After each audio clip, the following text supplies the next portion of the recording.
Hey, my name is Caleb. Caleb Morrow. I'm 30 years old, and I restore antique furniture out of a rented workshop on the lower end of Commerce Street in Alderton, Ohio. A small city on the Muskingum River, the kind of place that used to make things and still knows how to, even if what it makes now is mostly quieter than it was. I've been doing this work for about 6 years. Before that, I spent 2 years apprenticing under a man named Gerald Foss, who ran a restoration shop in Coshocton, and who taught me everything worth knowing about reading wood grain and about the patience that this work requires, which is an enormous amount of patience. Gerald retired to his daughter's farm in Tennessee 2 years into my apprenticeship and told me I was ready. I didn't feel ready. I don't think I've ever felt ready for anything I've been ready for. But I took the workshop space on Commerce Street.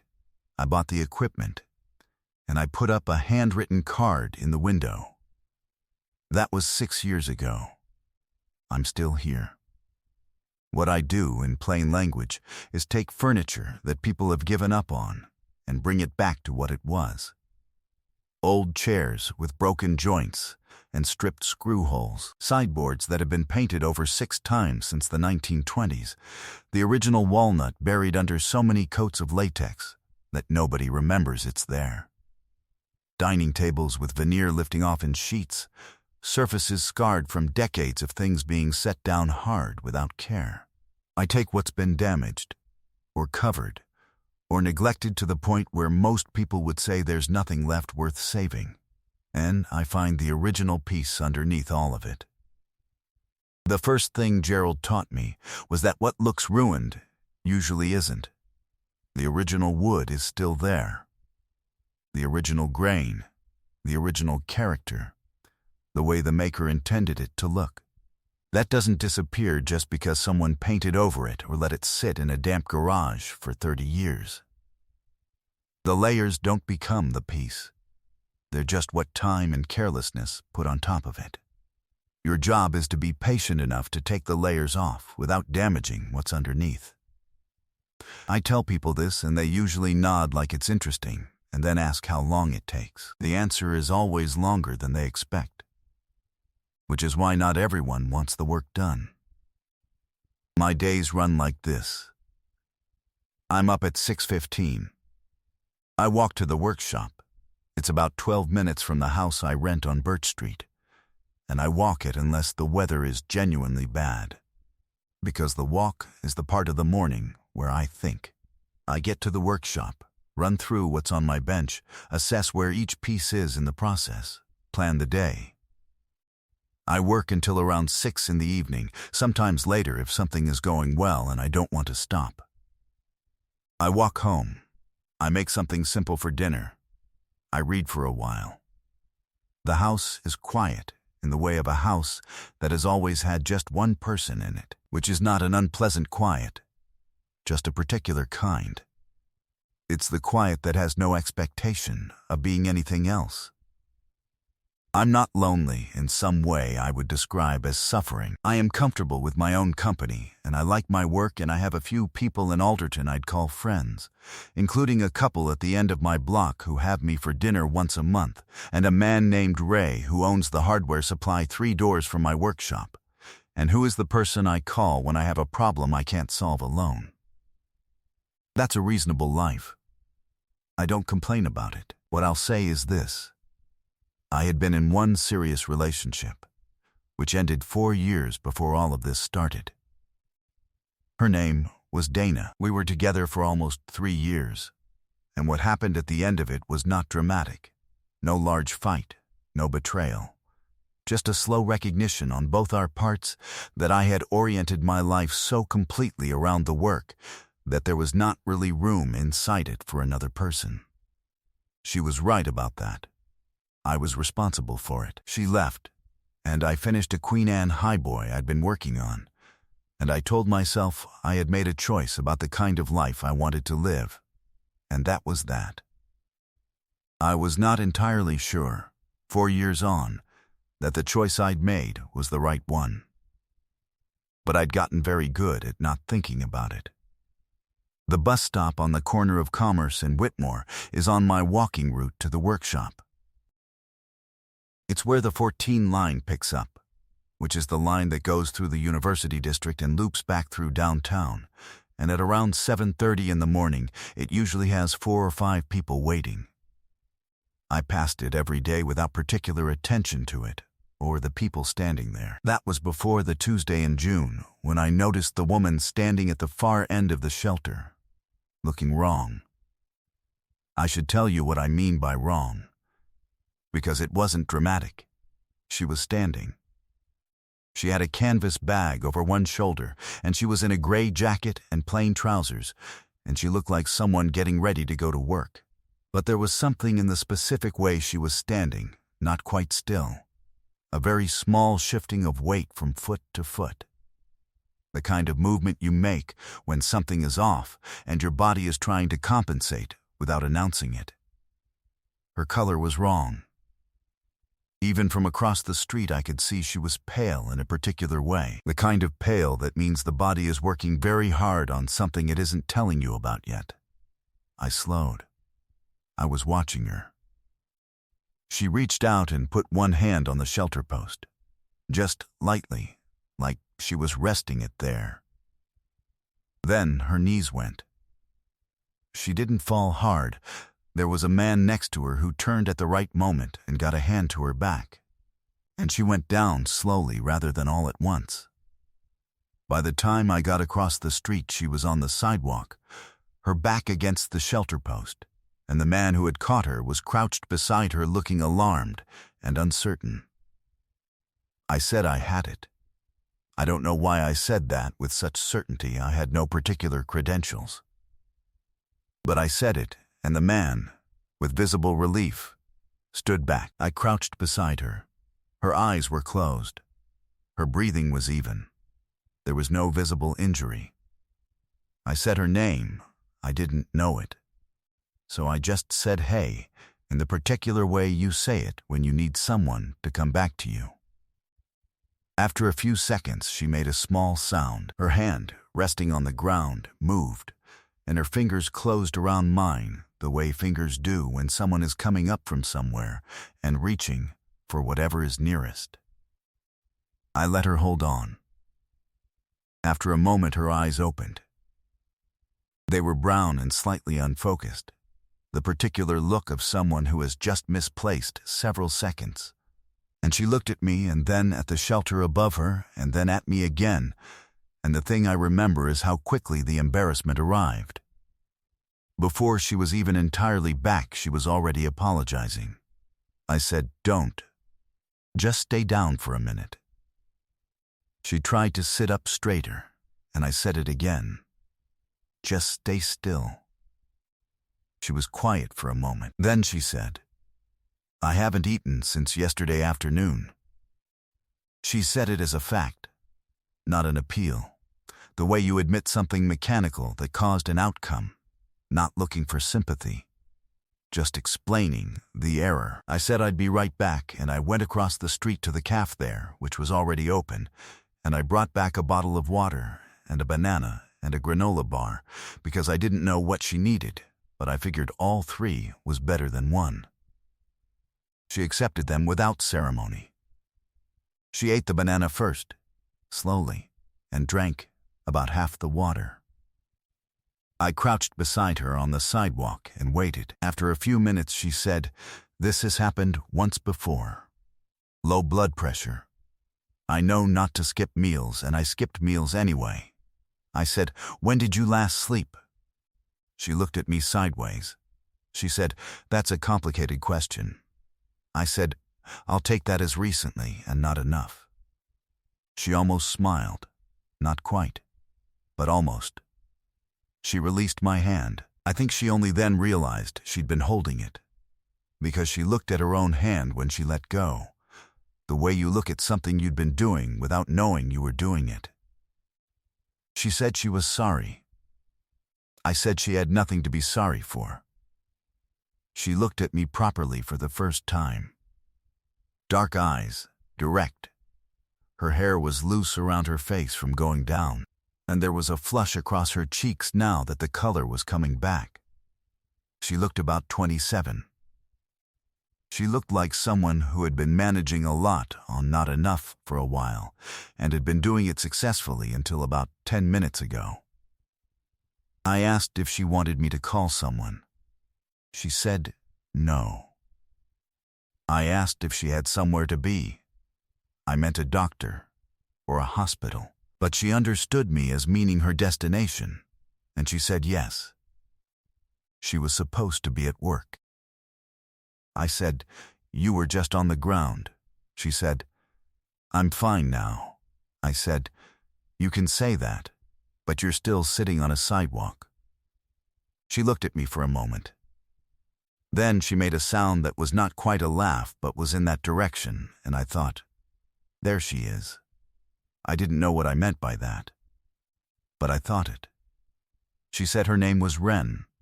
I said mine was Caleb.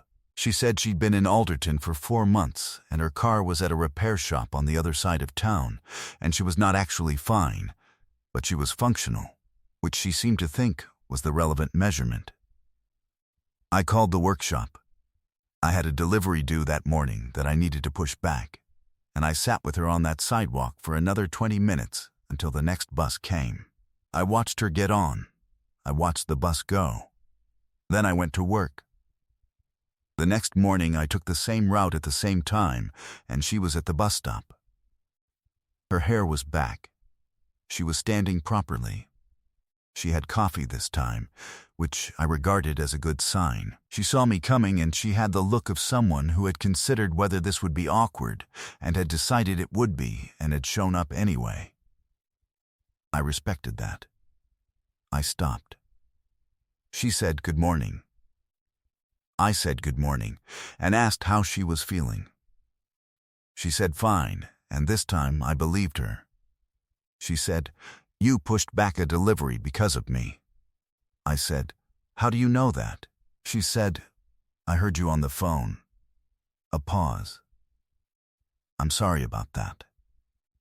I said it was a Tuesday morning delivery, which is the category of problem that can be solved. She looked at me with an expression I couldn't quite place, like she was noting something about me that she hadn't expected. I said I was heading down Commerce. She said that was her direction too, as far as the turn onto Bridge. So we walked together. We didn't say much. It wasn't the kind of morning for it, or maybe we weren't the kind of people for it yet. But we walked the same direction for 4 blocks, and at her corner she said it was good to see me, and I said the same thing, and she turned, and I kept going. This happened again the next Thursday. And the Thursday after that, she'd bought an old kettle at the shop on Whitmore and was making coffee at home now, which I knew because she always had a thermos. I don't know exactly when it stopped being coincidence and became a loose arrangement that neither of us named, but somewhere in those mornings it shifted from 2 people who happened to walk the same direction to something more like 2 people who had decided to walk the same direction. Without either of us saying that was what we were doing. She worked in administrative services at a regional land survey company, logistical coordination, office management. The kind of organizational work that requires someone to understand how all the pieces of a thing connect to each other and why the order matters. She'd been at the company for 2 months. She'd moved to Alderton specifically for the job, which she'd found while looking for a reason to leave where she'd been, which she said with no further elaboration, and I didn't ask for any. She'd grown up in a small town in central Pennsylvania. Her father was a contractor. Her mother ran a daycare out of their house. She had one younger sister who was married and living in Pittsburgh. She'd spent a lot of summers in her grandmother's garage, where her grandmother, a woman she described only as entirely herself, had kept a modest woodworking setup. A workbench, a few hand tools, a small table saw. Wren had spent those summers learning to sand and join and finish by someone who considered it a useful skill for a person to have, not a specialty. I told her about my work. She asked more questions than most people do. And the right ones. Not how much does a piece sell for, or how long does it take, but how do you know what's original and what's been replaced? And what do you do when a repair has been there long enough that it's part of the piece's history? I said that was the most interesting question in the work, and I wasn't entirely sure I knew the answer. She came to the workshop once to drop off a rocking chair. She'd mentioned it in passing a few weeks before, her grandmother's, left to her when her grandmother passed 2 years ago, currently in her apartment taking up space and looking worse than she remembered it. She'd asked, carefully, if I ever looked at pieces that weren't technically antique, which this one was not. I said bring it by. She brought it on a Saturday morning. It was a late 1950s parlor rocker, painted twice, an off-white over a brown that had been over the original finish, with one back spindle replaced in a wood that didn't match, and a seat that looked like a post-factory repair. She set it in the middle of the workshop floor and stood back and looked at it with the critical, unsentimental eye of someone who loves a thing and is also clear-eyed about its condition. I walked around it. I crouched and checked the joint work, pressed gently at the points where the rockers met the legs, examined the spindle replacement. Then I took a penknife and lifted a flake of the white paint at the back of the seat rail. Under the white was the brown. Under the brown was a deep red stain. Under the red stain was the original wood, and it was cherry. True cherry, old growth, with a particular warmth of grain that you only find in wood that was cut before the forests were thinned out. I said, "Your grandmother had good taste." She came and crouched beside me and looked at the sliver of original color I'd exposed. She was quiet for a moment. Then she said, she called it her thinking chair. She said no problem stayed as large as it started once she'd spent an hour in it. She reached out and touched the exposed wood with one finger.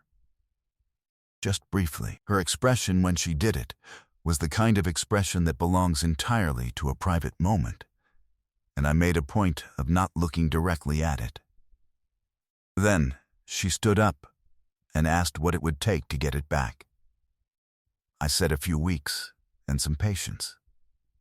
She said she had both. She came back 2 Saturdays later, not to check on the chair, but because she'd said she was curious what the process looked like, and she asked if it was all right to watch for a while. I said yes. I set her up with a small sample piece, a section of door rail I'd stripped for practice stock, and a card scraper, and I showed her the angle and the pressure. She picked it up in about 10 minutes, with the competence of someone who has had the skill somewhere in her hands for a long time and is just remembering it. She worked on that sample rail for half an hour while I worked on the chair behind her, and the workshop was quiet in the particular way a workshop is quiet when 2 people are both inside it doing useful things. And I noticed that the quiet was a different quality than the quiet I usually worked in. Not worse. Better, actually, though I didn't say that. The quiet moment happened on a Thursday evening, about 3 weeks after the Saturday in the workshop. I'd been working late on a drop leaf table that needed more attention at the hinge repairs than I'd initially budgeted, and she came by at around 7, because she'd texted to ask if I wanted anything from the place on Whitmore, and I'd said I was still working, and she'd said she was coming by anyway. She let herself in. I'd given her the code for the side door a couple of weeks before, for no reason I'd made explicit, and she brought soup in a carton and crackers and set them on the clean end of my workbench and sat in the rocking chair, which was finished by then and waiting for her to take it home. And she looked entirely natural in it, in the way her grandmother had probably looked entirely natural in it. I finished the hinge I was working on and ate the soup standing. She had her knees pulled up and her hands around a coffee cup. The radio was on low. The workshop smelled like mineral spirits and linseed oil and the particular dry sweetness of old cherry wood. She said, without leading into it, I spent 3 years making myself smaller than I was. She said it the way she said most things, directly, without ornament.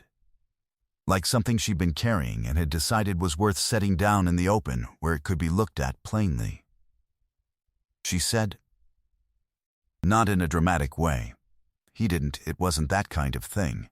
He just had very particular preferences about how things should go, and I was very good at adjusting to them, because adjusting was easier than the alternative. And I kept adjusting until one day I didn't fully recognize what I was adjusting around anymore. She paused. I moved here because I needed to be somewhere nobody had an opinion about who I was yet, so I could figure that out myself. She said, I don't know if I have yet. I'm still figuring. I set the soup carton down. I was quiet for a moment, thinking about what was true and whether I could say it simply enough to be useful. I said, you know what takes the most time in this work? Pieces that have been painted over badly, over and over, by people who were trying to help or to update them or just to make them into something different than what they were. The original is still there, underneath all of it. It's always there. But if you're not careful about how you go about it, if you rush or use the wrong stripper or apply too much pressure, you can damage the original surface while you're trying to get back to it. I looked at her. The fact that you're going slowly is not a failing. It's the right way to do it. She looked at me across the workshop for a long moment with her hands still around her coffee cup. The rocking chair shifted slightly under her.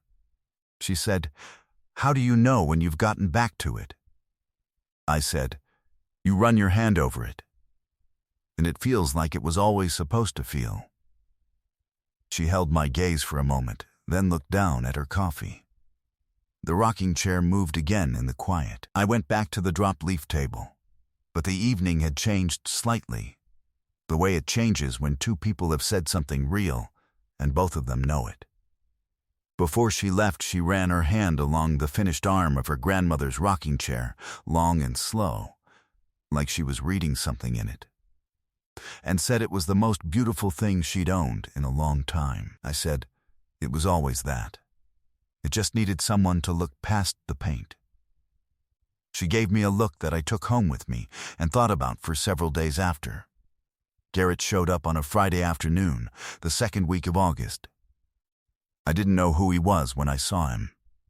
I was loading a finished brake front into the back of my truck outside the workshop, a delivery to a client on the other side of town, when I looked up the street and saw Ren coming out of the coffee shop on the corner, and a man in a clean dark jacket, stopping her on the sidewalk.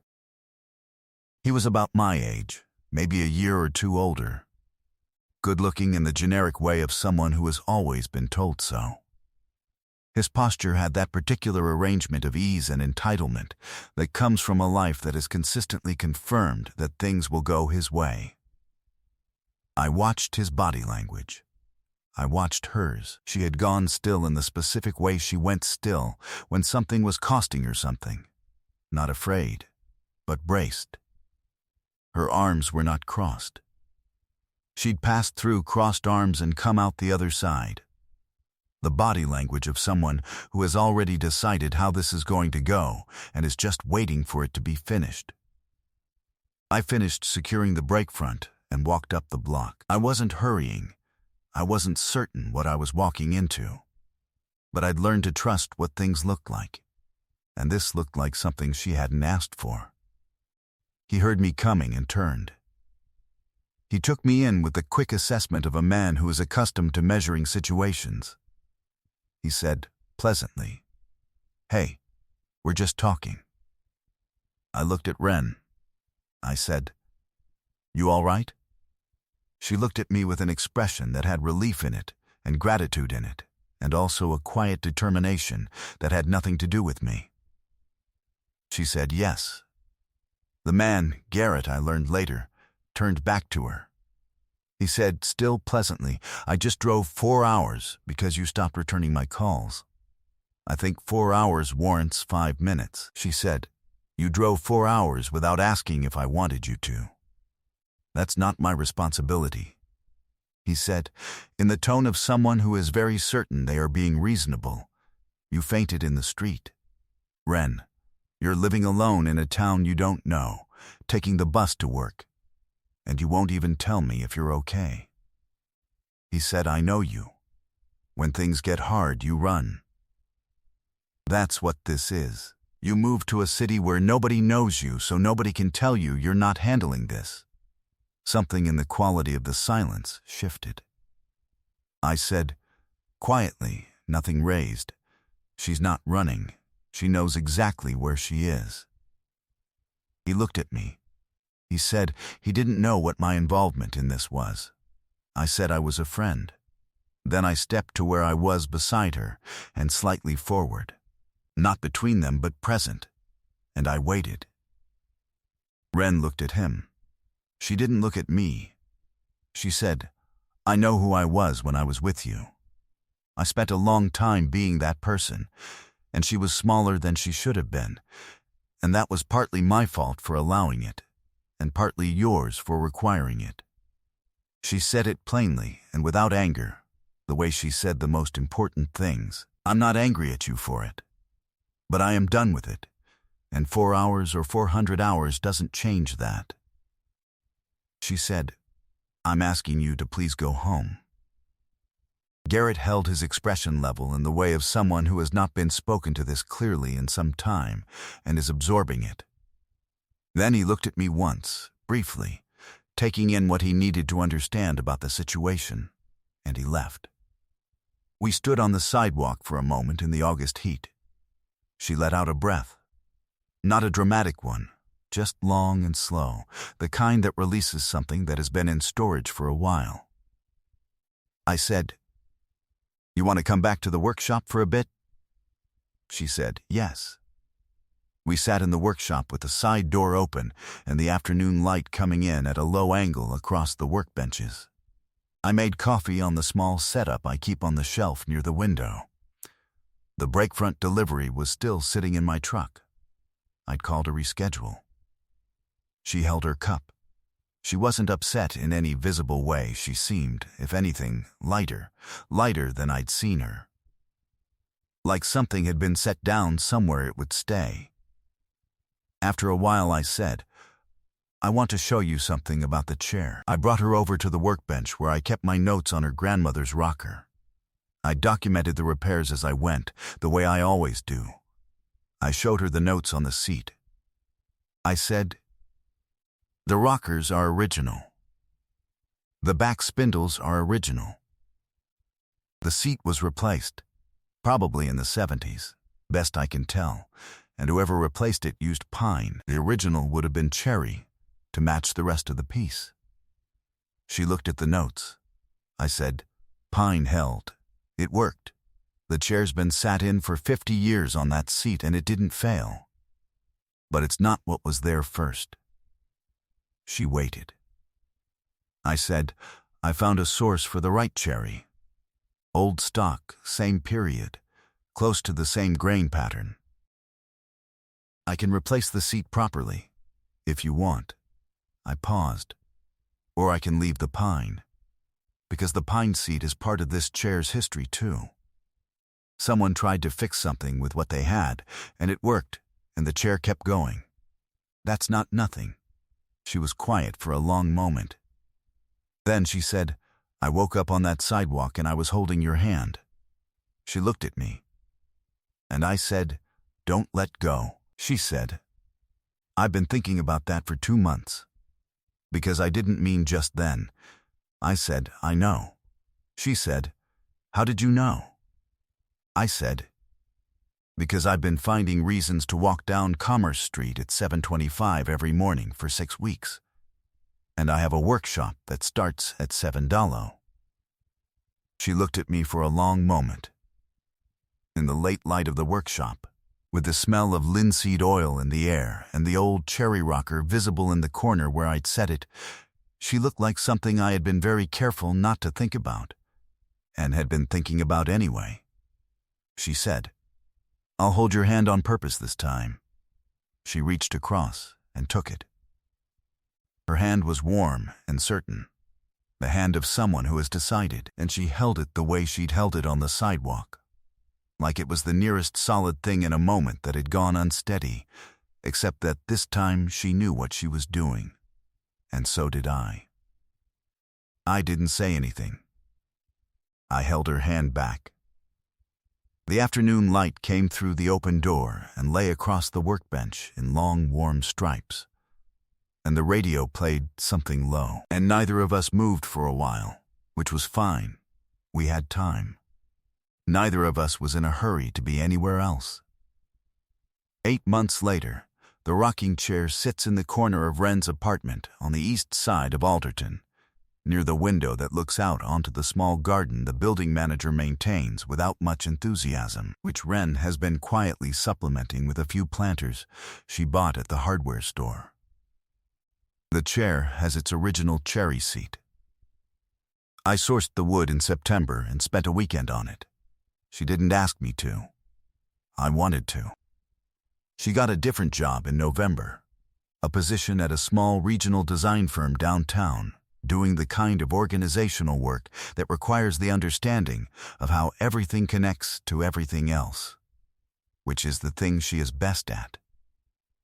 She'd been wanting it for longer than she'd let herself admit, and when she told me she got it, she called me first, before her sister, before her mother, before anyone else. I took that in quietly and kept it. We still walk Commerce Street together most mornings, as far as the corner where her route turns east and mine continues down toward the workshop. On the mornings she's not with me, I still look at the bus stop when I pass it, the shelter post, the sidewalk where she went down, and I think about what a person's hands do when they are rising back from somewhere and reaching for whatever is solid. I had spent 6 years learning how to look at a damaged thing and see what it originally was, how to take off the layers of paint and neglect and other people's choices, and get back to the grain underneath. I was good at it. It was the work I was built for, and I'd never questioned what the limits of it were. I understand now that I hadn't found them yet. Some things go down before you get to them. Some things faint on a Tuesday morning before you know their name. And you can keep walking. There's always somewhere you could be going. Something that needs doing, a delivery to make, and a bench to get back to. But there are moments when you look across a street and something in what you see reads like the original grain through the paint. And you understand without being told that patience and showing up are not just skills you apply to old furniture. They're the whole of it. Every morning, every cup of coffee, every evening in a workshop where someone else exists in the quiet alongside you. Every hand held on purpose and not by accident. That's the work. That's what you do until someone wakes up and reaches for you, and you hold on.